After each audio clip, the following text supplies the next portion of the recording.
કેન્દ્ર સરકાર દ્વારા મનરેગા યોજનાનું નામ બદલી જીરામજી યોજના કરાતા કોંગ્રેસ દ્વારા દેશભરમાં વિરોધ શરૂ કરાયો છે। ત્યારે હાઈકમાન્ડના આદેશને લઈને સુરતના ગાંધીજીની પ્રતિમા પાસે વિરોધ કરી રહેલા કોંગ્રેસીઓની પોલીસે અટકાયત કરી છે। યુપીએ સરકાર દ્વારા ગરીબો માટે બનાવેલી મનરેગા યોજનાને હાલની એનડીએ સરકારે નામકરણ કરી એટલે કે નામ બદલી નાખી જીરામજી કી કરી દેવાતા દેશભરમાં કોંગ્રેસ દ્વારા તેનો વિરોધ કરાઈ રહ્યો છે। કોંગ્રેસ દ્વારા આક્ષેપ કરાયો હતો કે ગરીબોની રોજીરોટી માટે બનાવવામાં આવેલા મનરેગા યોજનામાંથી રાષ્ટ્રપિતાનું નામ કાઢી ભાજપ દ્વારા તેમનું અપમાન કરાયું છે।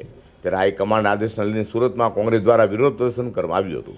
જો બજારમાં ગાંધીજીની પ્રતિમાને સાફ કર્યા બાદ કોંગ્રેસી આગેવાનોએ સૂતરની આંટી પહેરાવી મનરેગામાંથી ગાંધીજીનું નામ હટાવી જે રામજી કરવા સામે ઉગ્ર આક્રોશ વ્યક્ત કરી ગરીબોને રોજીરોટી છીનવાનો ભાજપનો પ્રયાસ કોંગ્રેસ રોકશે તેમ કહ્યું હતું અને રાષ્ટ્રપિતાના નામ સાથે થઈ રહેલી છેડછાડ સામે જનતાને જાગૃત કરાશે તેમ પણ કહ્યું હતું। મનરેગા યોજનાનું નામ કેન્દ્ર સરકાર દ્વારા બદલી જીરામજી કરાયું હોય જેને લઈને સુરતમાં વિરોધ કરી રહેલા કોંગ્રેસના આગેવાનો અને કાર્યકરોની પોલીસ દ્વારા અટકાયત પણ કરવામાં આવી હતી।